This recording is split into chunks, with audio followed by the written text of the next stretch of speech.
আসসালামু আলাইকুম।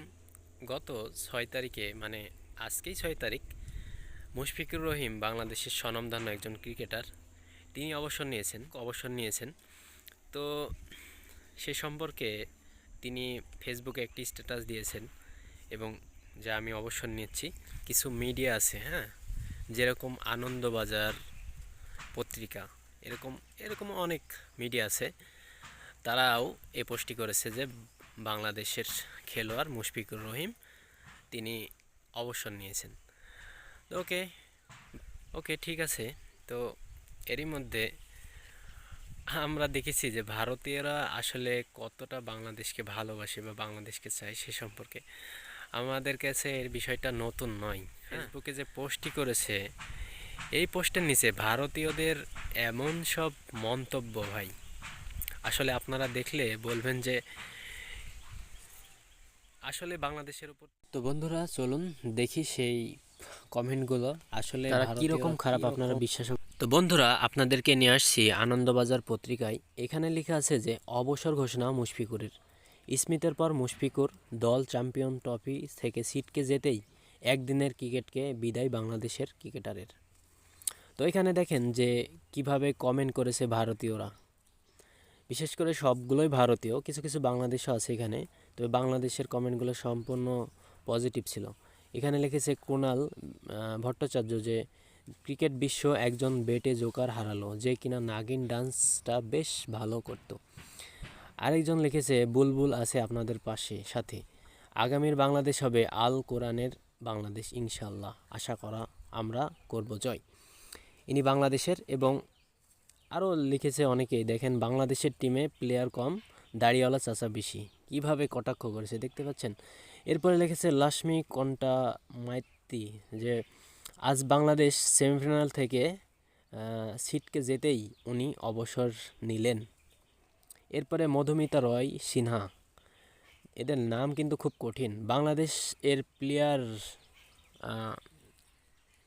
এরপরে লিখেছেন যে কুমার ব্যানার্জি যে বাংলাদেশি সেদিন আন্তর্জাতিক ক্রিকেটে সাফল্য পাবে যেদিন থেকে লুঙ্গি পরে ক্রিকেট খেলবে। এরপরে প্রসেনজিৎ দাস যে 2019-এর পরেই অবসর নেওয়া উচিত ছিল। এনার কমেন্টটা অনেকটা পজিটিভ। ওকে। এরপরে অনেকে লিখেছেন যে সৈকত পাল 2 ফুট হাইট, অ্যাটিটিউড 200 ফুটের। এরপরে আরও অনেকে লিখেছেন। এরপরে দেখেন বাংলাদেশের কিছু কমেন্টও আছে। এরপরে সৌরভ পাল লিখেছে যে ইউনূস সরকার বাধ্য করলো অবসর নিতে, হায় রে নাটক। এরপরে আপন মুখার্জি লিখেছেন এবার কাঁটাতার টপকাবে, বাবা।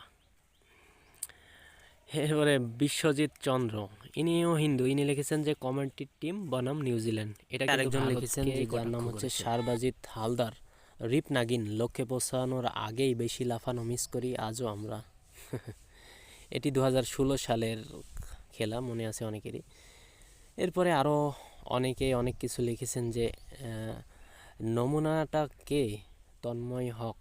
হ্যাঁ, এরপরে আরও অনেক লিখেছেন, আপনারা এক এক করে দেখেন যে কি কি লিখেছে। এরপরে বাংলাদেশের একজন লিখেছেন এমডি মিজানুর রহমান, অথচ বাংলাদেশের মানুষ ভারতীয় খেলোয়াড়দের কত রেসপেক্ট করে, বিশেষ করে সৌরভ গাঙ্গুলিকে। হ্যাঁ, আসলেই তো বাংলাদেশের মানুষরা তো ভারতের মতো এত জানোয়ার না, তাই না? এরপরে সারব্রত মণ্ডল লিখেছেন এবার এক মুখ লাল দাড়ি রাখবে। আরে হিন্দুরা রে ভাই, তোরা তো হিন্দু ঠিক আছে, বাংলাদেশে তো হিন্দু আছে, তারপরেও মুসলমানদেরকে নিয়ে এভাবে তো কথা বলে না, ঠিক আছে না? জেমস স্লোগান লিখেছেন কিন্তু নাগিন ডান্স কে করবে। এরপরে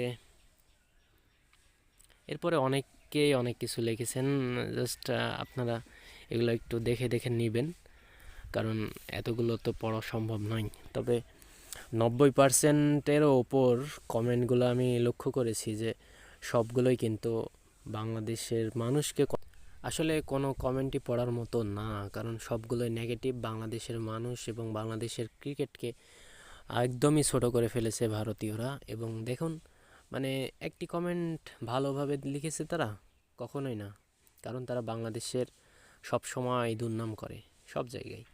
এবার দেখুন আরেকজন লিখেছে শেখ হাসিনা থাকলে এই দিন দেখতে হতো না। এরপরে লিখেছে ভালো হয়েছে। হ্যাঁ,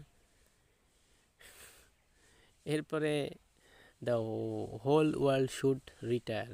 হ্যাঁ, এরকম অনেক কমেন্ট করেছে। দেখেন কি বিরাট খবর। বাবা, জোকারের নাগিন ডান্স মিস করব। আরে ভাই, ইনি হচ্ছে বাংলাদেশের সব থেকে ভালো একজন খেলোয়াড় এবং সব থেকে কি বলে যে হাম্বল প্লেয়ার, কি ভদ্র, কি নম্র। তোদের টিমে একটা আছে। এবার আপনাদেরকে আর একটি জিনিস দেখাই। যখন মহেন্দ্র সিং ধোনি অবসর নেয় তখন বাংলাদেশের মানুষ কীরকম কমেন্ট করে। অনেক ভালো কমেন্ট করেছে, মানে 200 কয়টা কমেন্ট আছে, একটা কমেন্টও আমি নেগেটিভ পাইনি। ঠিক আছে। এবং আরও একটি বড় কথা হচ্ছে, যখন মহেন্দ্র সিং ধোনি অবসর নেয় তখন মুশফিকুর রহিম নিজেও একটি ভালো উইশ করে তার ফেসবুক পোস্টে কিন্তু একটি ফেসবুকে একটি পেজে একটি পোস্ট করেন। হ্যাঁ, এই পোস্টটাও কিন্তু আমরা চাইলেই দেখতে পারি খোঁজ করে। তো দেখেন একটা খারাপ কমেন্টও কিন্তু নাই।